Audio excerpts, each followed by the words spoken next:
Ladies and gentlemen, boys and girls, welcome back. We're here in the last week of December in our first season. Battersea FC are currently sitting here with 24 points, 5 wins, 9 draws, 9 losses. Now let's get into some Battersea FC tactics. So Bango Fatty has made some changes to the tactics here. These are the tactics we've been running so far this season. And now this is the lineup with the slight adjustments we've made. We've tightened up the back line, as you see. We dropped Marcus McGuane back a little bit, put him on balanced attack instead of staying back while attacking, so he'll stay further back while the opposition has the ball, and then he'll still get forward now and help create when we're attacking a bit more box to box. So these are the sliders we have been using this season. And now you see the slight adjustment here. We are going to be tighter at the back, so the width is now on 15. Our build-up play is now on balanced. So a bit more of an open, free-flowing attack when we start plays from a set offense versus just on the counter-attack. Wingbacks are still going to be a big deal no matter what. So with these tactics, I hope this can give us a few more chances on offense and really tighten up that defense. We've been very open at the back when we've been playing, I've noticed. So now let's sim. If you haven't already, hit that subscribe button, hit that like button, leave a comment, and make sure to follow me on Twitter for updates with this career mode and with this channel, anything having to do with all of it. Link to that will be in the description. We're going to sim this match against Carlisle here, sim the match against Crew, get through the youth squad reports here on the first, sim against Colchester, sim against Stockport, and then play this next home match on the 21st of January against Doncaster. So let's get into these sims. So a draw here against Carlisle. Reese Lewis, the old man, the 33-year-old at right wing back, gets himself a goal. Just a point for the 69ers here though. So we go on the road in our next match against Crew, and Felix Lyons gets himself a goal in a rare start for him, but the 69ers take an L here as we head into this January window where we will look at the scouting report and then also look ahead to the future.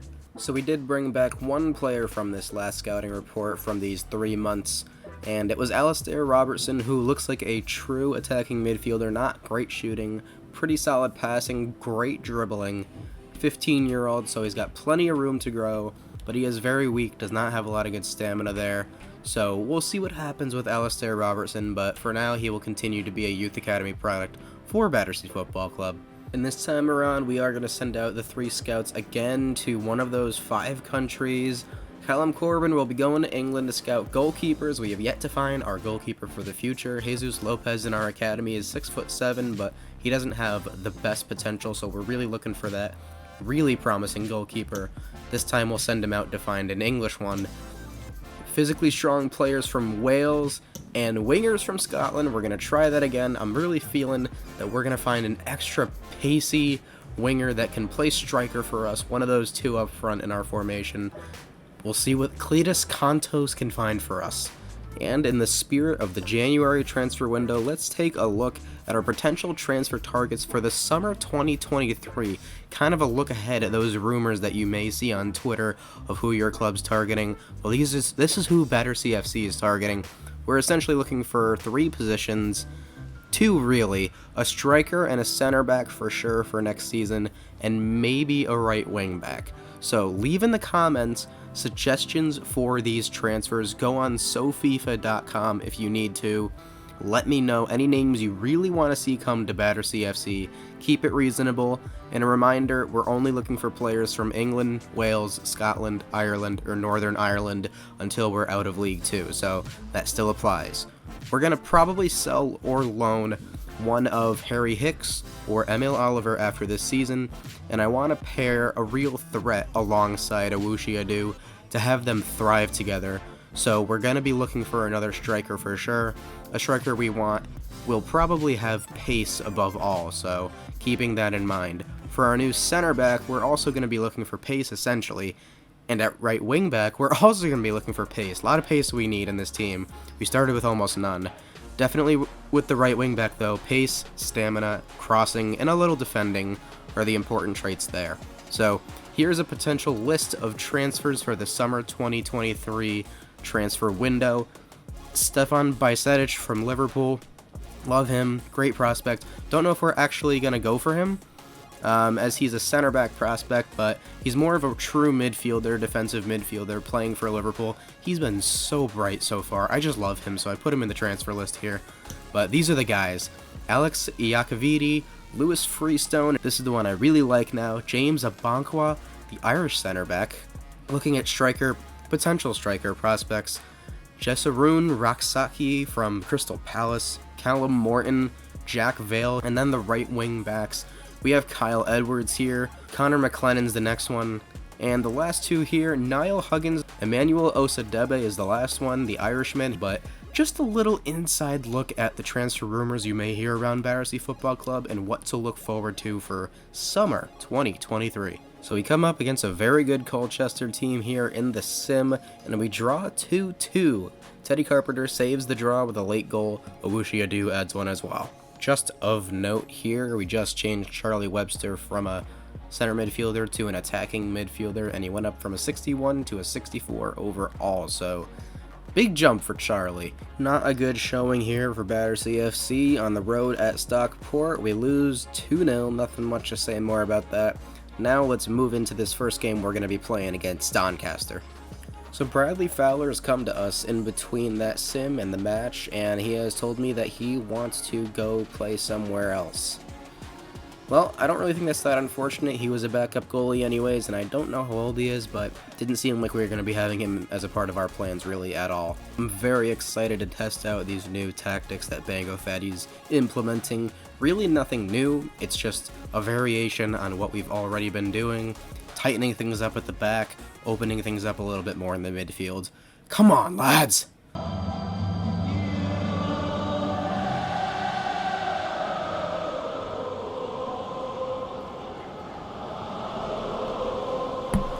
I will say it every time I hear it in this career mode, that will never get old.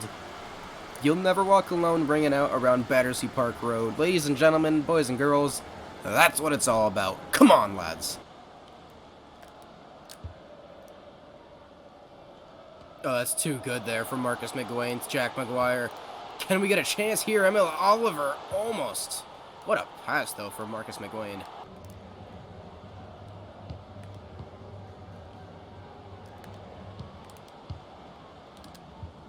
Oh, Charlie Webster does really well there. Finds a Owushi 1-0 Battersea Football Club. Ring out. Ramalama ding dong.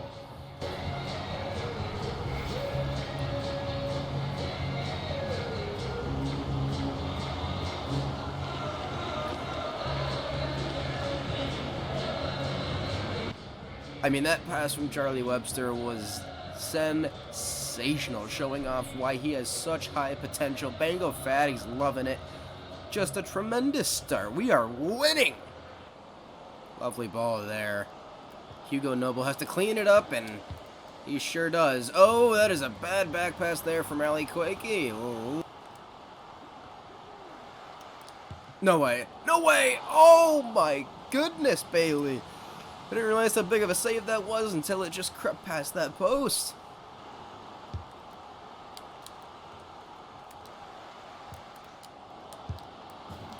I mean, that is just such BS. Like, what the hell is this? Tries to clear it with the header there. I pressed to clear with Hugo there. He can't make that tackle to prevent the shot from getting off. Like, just stick out your leg. One of you, Jack, Hugo. And it ends up in a goal. Unbelievable.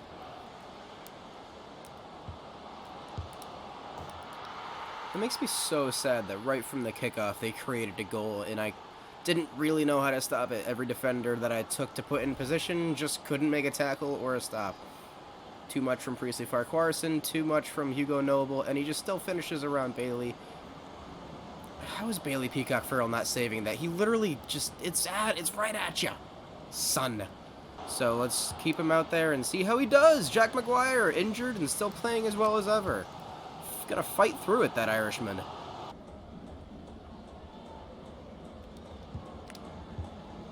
Nicely done there. Good one, too. Teddy Carpenter down that wing. Teddy Carpenter looking for Emil Oliver. Emil Oliver has tons of space here. Can he finish? The big finish, man. With the finish. 2-2. We've got ourselves a ball game here.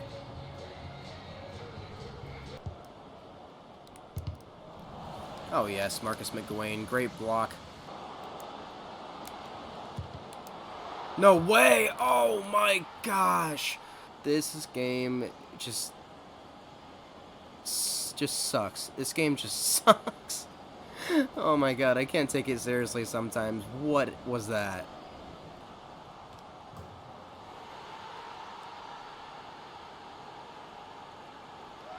I'm so sad.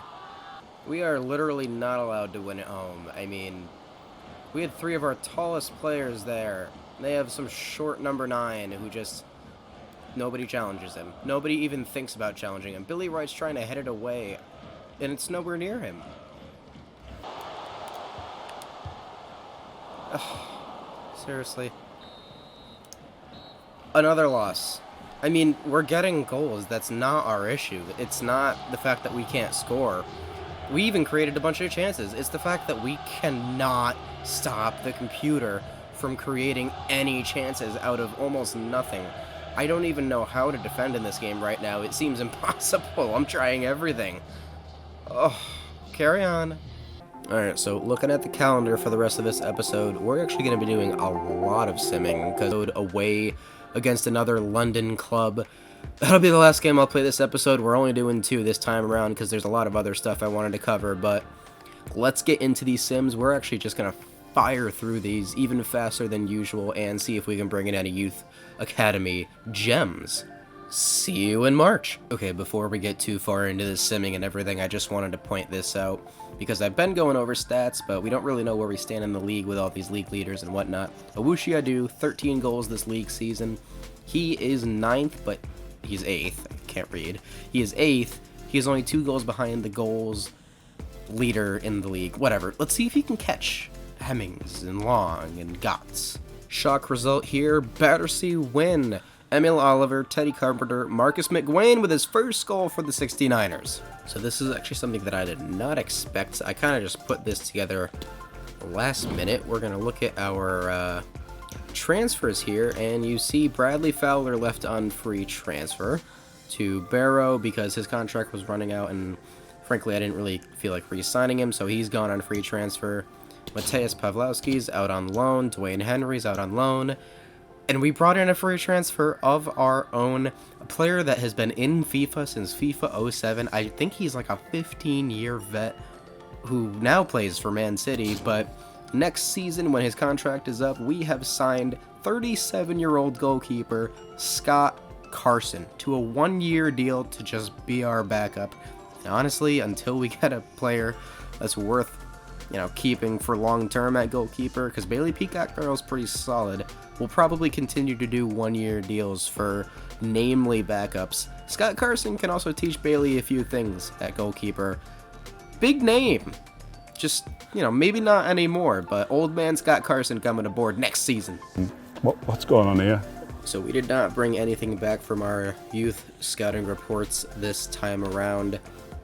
We don't have the best scouts in the world, so we're not looking for okay, we're looking for really good prospects. So nothing this time around. We'll see what happens next month. Next sim here for Battersea is a draw with Walsall, Charlie Webster, Teddy Carpenter score for the 69ers. Just a look at where we're at in the standings here in early February. We're in 20th, still near that bottom, but not in the bottom. All those draws are really helping us, so let's see if we can go on a bit of a win streak or something to get those points up. And a less than stellar start to that previous statement I just made. 4-0, Hartlepool beat Battersea. Against Harrogate Town, a point on the board for Battersea. Awushi Adu with the goal. Our top goal scorer, Awushi Adu, gets 2 goals and 9.6 rating. Teddy Carpenter scores. Battersea win! Ladies and gentlemen, he's done it again. I repeat, Awushi Adu has done it again. 2 goals, a win for Battersea. That's 2 in a row. One more, we can call this a winning streak. If we win one today, that's 2 in a row. We win one tomorrow, that's called a winning streak. It has happened before. And with this run of form, as you see there, Awushi Adu has the most goal involvements in League 2 right now. 18 goals, 5 assists in 34 matches. If we head over to the office here to look at player stats, which is where they are now, I hate it. Outtro is one off of the goal scoring leader in the division currently, so great run of form for our main man. And yet again, our scouts have delivered nothing special, nothing even kind of special, so nothing to report back for on the youth academy right now. Our unbeaten streak continues, and Outtro's goal scoring streak continues. Another one for him. We draw 1-1 in Salford. And look at this here, Outtro is your February Player of the Month in League 2. Hallelujah! So with 2 months left in the season, we still sit in 20th place. We've been hanging around there all season, just above that relegation zone. I do want to get 3 points here, though. We're playing at Leyton, Orient, or just get some results to get out of this area and start to creep up a little bit towards that mid-table into the safety zone. We do have about 2 months left in the season. So I spent a little bit of time looking at Scott Carson and was thinking, you know, if we can get this pre-contract agreement with a player at a big club whose contract is up and he's low enough overall where he'll come to Battersea Football Club, why can't I look at a bunch of other players like that? And I said I was going to sign a striker next summer window, and I just decided that this was a perfect fit. I went through a bunch of these kind of players, spent a lot of time trying to find players with real faces whose contracts are going to be up at these bigger clubs. And we've got another one, another free agent coming. I've been having a lot of fun with this, and I was managing to find a perfect fit here. Duncan Watmore, former Sunderland striker, ginger. He's got pace, he's got a real face. This is perfect. He's got great finishing, great dribbling, good long shots. He is going to be electric with Outtro.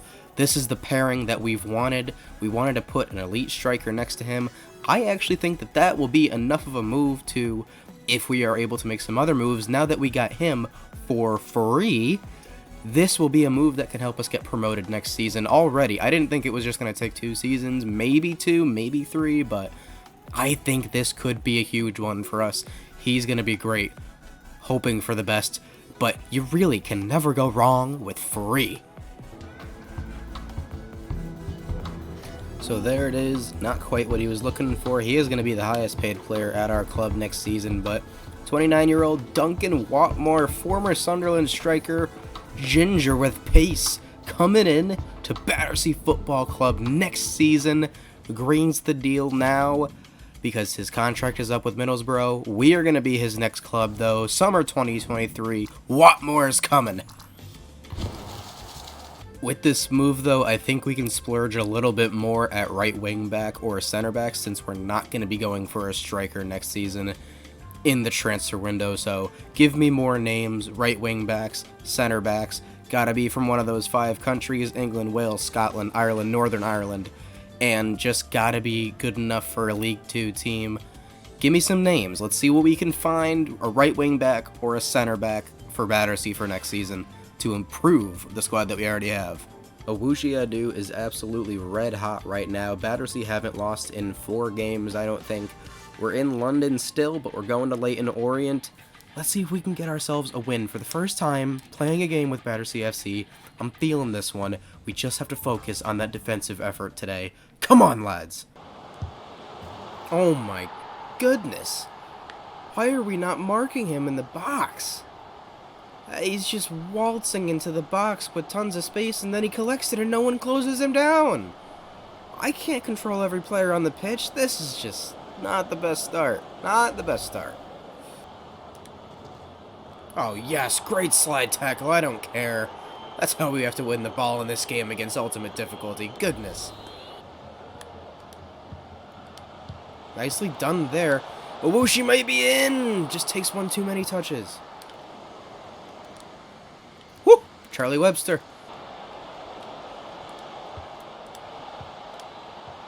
I don't hate this move. Teddy Carpenter with a little bit of space. Tough angle. Good save, Vigouroux. Come on, Charlie Webster. Make a good run here. Let's go. Nicely done, Charlie Webster. Back for Outtro. How did he miss? Emil Oliver rolls it wide. Oh my goodness, Outtro. That was the chance, man.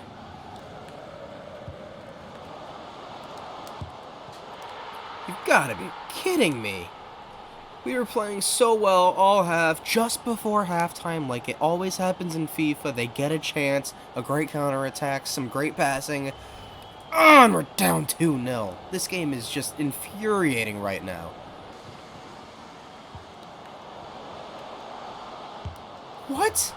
Hi, he just turned Billy Wright. Billy Wright has been absolutely dreadful this game and pretty much all season. I mean, he's tight to him. He just how did he get around him? What just happened? Leyton Orient is using some kind of voodoo magic, I'm telling you. Maybe it's because this is supposed to be a rivalry game that above ultimate difficulty, this is actually even harder, but I don't feel like I can do much more right now. They're just dominating us when they attack. Oh, Lord Farquharson, love ya. Is he on sides? Oh, thank God for BPF, otherwise it's 4-0. Goodness. I'm a peacock! You gotta let me fly!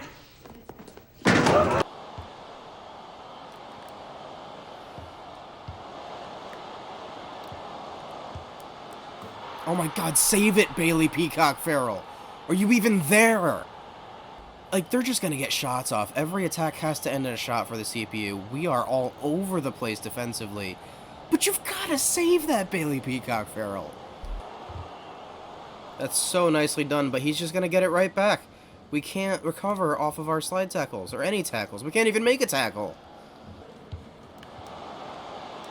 So much space. Great through ball. We can't tackle him. 5th goal for Leyton Orient. Oh my God! Disappointed! I am completely convinced it is harder to win or even do anything in your rivalry games. I am completely convinced. I have played Ultimate Difficulty this whole year. This is by far the hardest game I've ever played. I am trying so hard just to keep the ball, make tackles, do anything, and we can't do anything. I'm not even playing that bad. I'm playing a little bad. Sure. Okay. Maybe. Wow, I have not raged like this in a while. At least it shows how much I care about this team, but what we're doing right now, what this game is providing us, is not working. And I know, the expectations are pretty low, because this team is bad. This team is in the bottom of League 2. This team is a created team with a half-a-star rating. But we have the quality in the team to keep up with teams in this division. I mean, sure, we're not going to win every game, but I have played so many games this season, and I haven't even won one. I haven't even come close to winning one. Even the draws, I've had less shots, less everything. Ultimate Difficulty has become a bear. 5-0. 5-0. I'm so upset. I can't win. It is so frustrating. Sure, like I said, I love a challenge, and I'm going to continue to do it this way. But something's got to give with these games. I'm playing them, and it just seems like we cannot do a single thing to get the ball, to stop a shot. It seems inevitable every time, no matter what we do. And I am convinced that it's not just this team, because they're winning in the Sims. Battersea FC have been great in the Sims. We just, on the pitch with this team, these are quality players. The tactics are pretty good. I don't know, because I've never played a 5-3-2, but look at this. This should tell you everything about what I'm saying. 11 to 8 shots, expected goals, they should have had just barely one more goal than me, and they scored 5 more than me. We had more passes, we had more tackles, we had more interceptions, we had more fouls committed, because they never get foul calls for the CPU. Wow, I am very heated right now, but seriously, this is as bad as I've felt playing FIFA against the computer. I may need to change some sliders, because I know it's supposed to be a video game. This is more of an arcade style video game than most realistic sports video games. That's how it's always been. Computers on high difficulties will just score these crazy goals no matter what the league, no matter what the division, no matter what the player. It just always happens. But like, Hugo Noble and Priestley Farquharson got 7-7 ratings in my defense, and we lost 5-0. That should tell you that it's not just me, it's not just this team. This game is just scripted. It always has been. So I don't know what we're going to do. We got 2 really good free agents coming in after this season is over, next summer transfer window. We've got a lot to look forward to as we progress through these years. Right now, it is about as frustrating as I think I've ever had with playing games. I can't even score a goal, I can't even complete a pass half the time. But that's, I guess, part of the fun. We're gonna figure out if it's fun or not in the future, see if this keeps going. But at the end of the day, this is a long-term series, so we have to keep that in mind. It will click at some point. We will get better players and we will improve. I will figure this out. Bango Fatty will figure this out. So, with that said, if you haven't already, hit that like button, hit that subscribe button, make sure to leave a comment, let me know what you think of the team, if you want to make any changes, if you want to sign any players in the summer transfer window. Like I said, right wing back and center back. Gotta help out that defense. We're already bringing in a backup goalkeeper and an excellent striker to pair with Awushiadu via the pre-contract agreements. So, thank you for watching. As always, this is Therios. You'll never walk alone.